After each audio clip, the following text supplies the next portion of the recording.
As we have discussed previously, one of the greatest inconsistencies in the entire Apollo record is exactly how high an astronaut can jump on the moon. A brilliant example comes from Apollo 16, in which the command pilot, John Young, jumps to salute the American flag. This event was captured by both the rover's television camera and on Charlie Duke's Hasselblad still camera. Hey John, this is perfect with the limb and the rover and you and Stone Mountain and the old flag. Come on out here and give me a salute. Big Navy salute. Off the ground, on the floor. There we go. Good. As Ralph René wrote in his book, John Young has leaped about 18 inches in the air. We all know that white men can't jump, but this is ridiculous. Under the moon's 1/6 gravity, his weight, suit included, was only 65 pounds. I am crippled and weigh over 200 pounds, but I can jump 4 inches high. On the moon, this would be over 2 feet. You would think that youthful, physically fit astronauts with the right stuff could jump higher than this.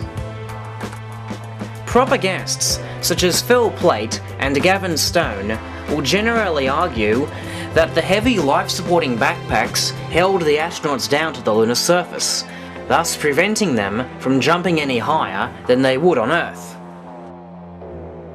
Yeah. Well, not only that, they're not even leaving the surface of the moon more than like a few inches. Yeah. They were wearing these big heavy spacesuits, and the backpack, Right. they tried doing some jumps, and they kept falling down, and the problem is, the spacesuit has this big backpack on it, which makes them really off balance, and they kept falling trying to do normal stuff. It was really hard for them to do stuff.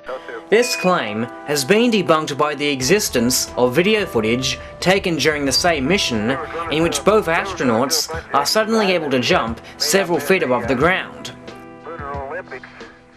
Show you what a guy could do. Of course, whenever astronauts made such huge leaps, there was always something partially and conveniently obscuring the view. Yeah, jump flat-footed, straight in the air. 300, about 4 feet. Wow! Charlie, that ain't any fun, is it? That ain't very smart. Well, about 4 feet. But there is another contradictory factor to the heavy backpacks claim. Charlie, that Back in the early 1960s, when the Apollo project was well underway, NASA scientists at the Langley Research Center developed a method of training astronauts for walking on the moon. It involved suspending astronauts sideways via wires to relieve them of their weight, and thus simulate the moon's 1/6 gravity conditions.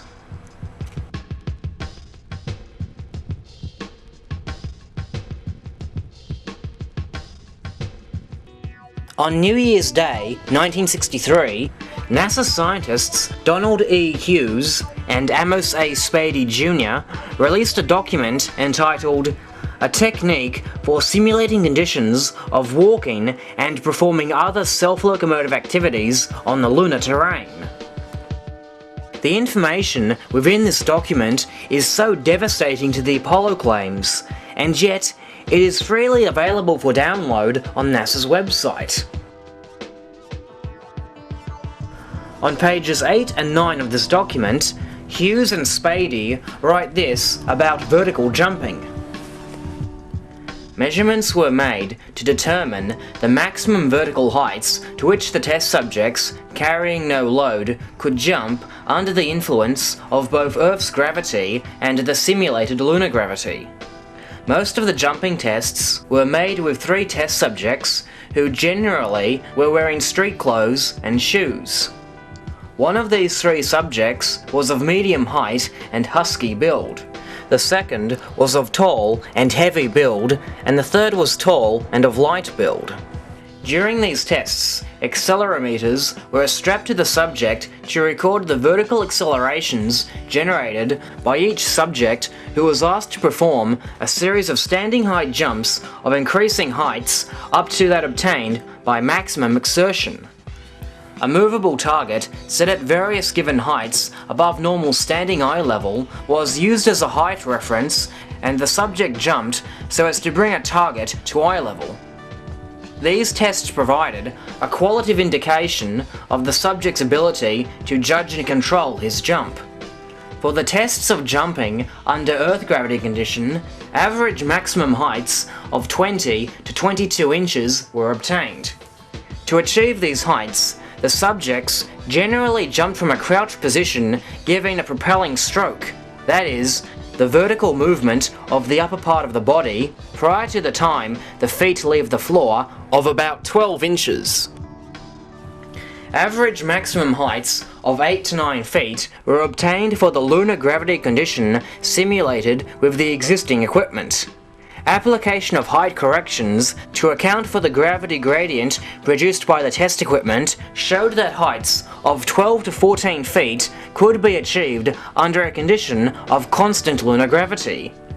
A few jumps were made by one of the subjects with a loaded backpack, and although no measurements were taken, the subject's capability was not noticeably impaired by this additional load.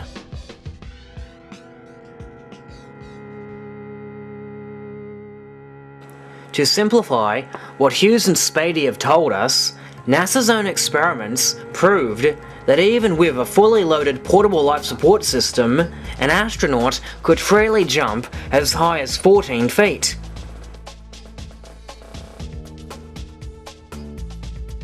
So clearly, the claim that heavy backpacks were preventing astronauts from jumping high is false.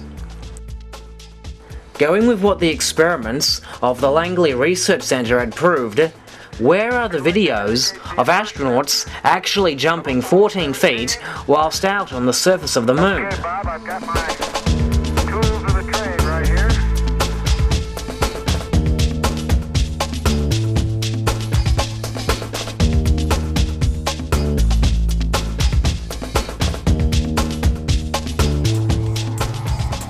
In the hours upon hours of videos, the astronauts never jumped remotely this high unless there was something partially blocking the view.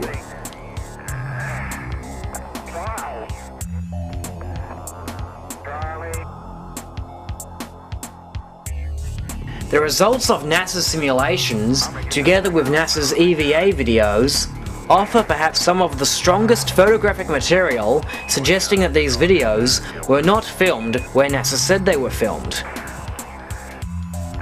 We know that the highest the test subjects were able to get under Earth's gravity was 20 to 22 inches above the ground. If we look back to John Young's jump salute, you'll notice that he is only able to jump as high as knee level.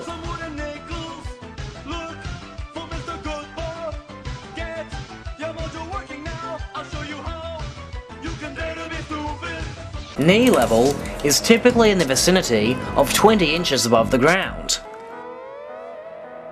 This means that John Young is getting no higher than the test subjects could jump under 1G.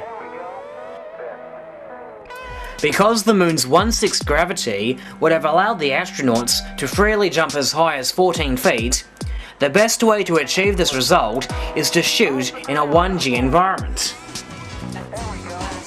But where would NASA find the nearest 1G environment to shoot these videos? The answer is right here on planet Earth.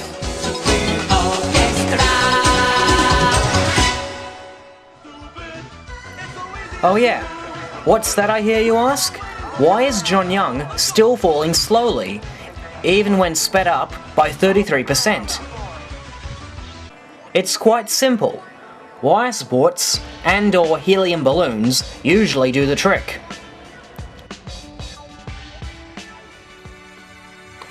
These videos and historical documents emphasize with great certainty that the one small step for man was no giant leap for mankind.